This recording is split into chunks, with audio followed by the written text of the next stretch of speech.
What's up, you guys? I figured I'd go ahead and make a video today because I'm back in my hometown.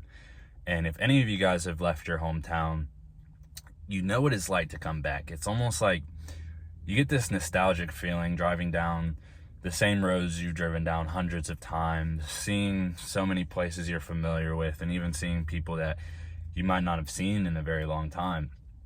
It's a very surreal feeling. And today I hit a workout at my old gym, probably hit well over 100 workouts here, and today it was different than any workout that I ever had before. I walked into the gym today with a sense of clarity that I just haven't ever felt before. Now, I've been home 3 times since I moved out, and this will probably be the last time that I come back for a very long time. I'll let you guys know why a little bit later on in this video. But every single time I've come back, I felt my old self trying to creep back in. I felt my old mindset trying to creep back in. My old habits trying to walk right back in and start right where I left off. And it's a really weird feeling because I built a mindset that just so much different than when I was here before, and you could almost see the contrast when you come back. It's like it's a way to kind of see how you're progressing in life, and it really got me thinking. Like, it is so damn important for you to get out of your hometown. I've seen people, so many people, get stuck in their hometown, and like even people that were seniors when I was a freshman in high school, I look at them now and they're hanging around the same people, doing the same self-destructive habits, and they just haven't learned anything about themselves. They're still walking in circles. They're not taking any steps forward. And it really got me thinking, like, it's so easy when you're stuck in your environment to kind of get pulled back when you're trying to make progress. Because for a whole year and a half after I left high school, like, I knew I wasn't going to college, and I knew I had to elevate myself in order to do so. And so many times, like, I was on this self-improvement journey back in my hometown for the longest time, but I was never able to get over this plateau. And it's because I always would work hard on myself, wake up early, do the things I knew I needed to be doing, but then the weekend would come and a friend would ask me to go to the bar, or somebody would ask me to go smoke weed, or just falling back into those old habits was so easy because everything is just at your fingertips. And being removed from that, being in Tuscaloosa, it gave me a chance to really dive deep into myself and get to know who I am and what the world around me looks like. And you learn so many perspectives so fast. Within the last 5 months, I feel like I've learned more than I have in the last 5 years. And trust me, I was working my ass off when I was here in Dallas trying to become a better person, but I wasn't able to see the amount of progress that I'm seeing now, simply because I was stuck around the same environment and the same people that I was around the entire time I was self-destructing. And I was always decently popular at school, and I hung around a very big friend group.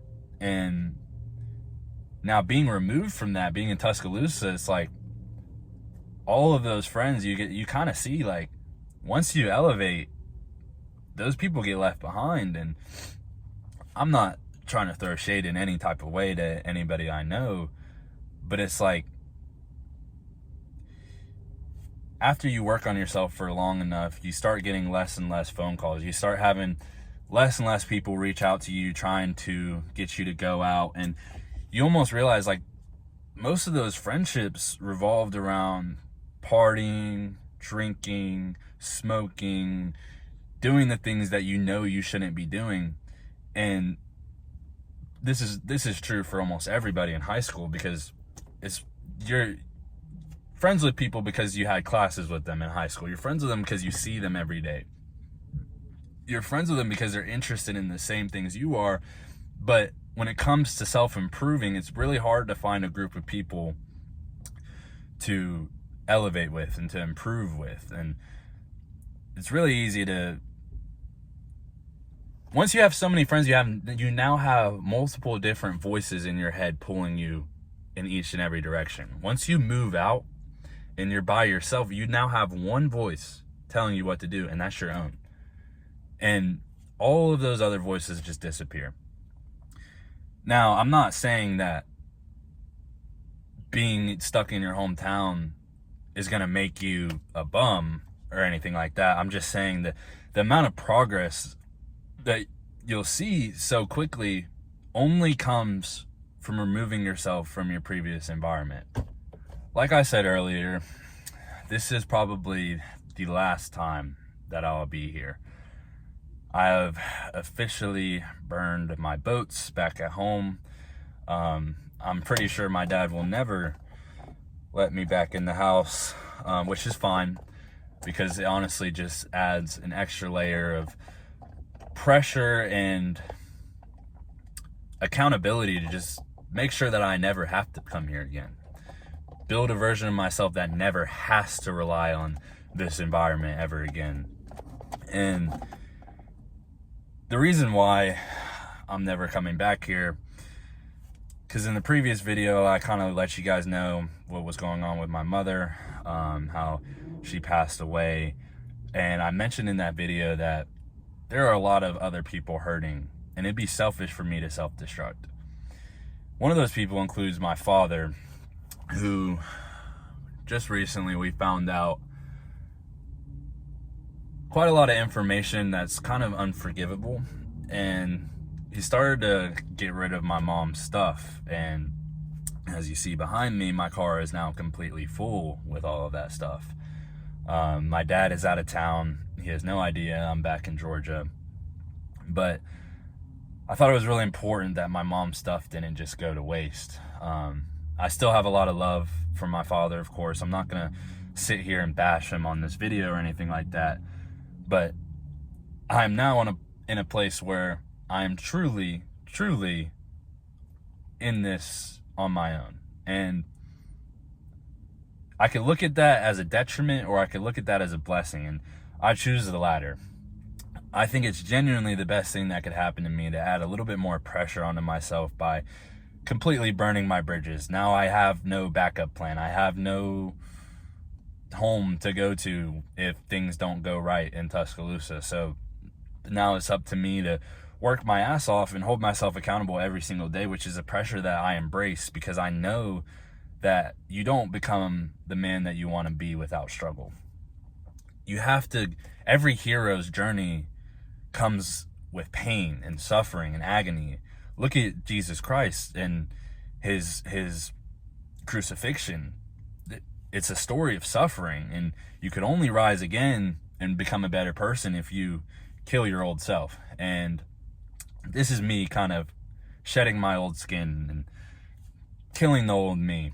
And so all of that to say, as soon as you have a chance to get out of your hometown, whether it's going to college or whether it's even getting a shitty apartment, $500 a month, if you could find a way to get out of your environment and just learn how to live on your own, the value from that is just indescribable. And I now know exactly who I am and what mission that I'm on. And that's another reason why I'm making these videos, because I have new perspectives that I'm willing to share now. And that only could have came if I got out of my hometown. So I guess I'm just making this video to kind of let you know, if you feel stuck, if you feel like you can't move, if you feel like you're constantly making progress but you're just hitting a plateau, you got to find a way to get out of your environment. So I'll go ahead and leave you guys with that. I'm not going to sit here and talk anybody's ear off, but just think about that. I'll see you guys in the next video.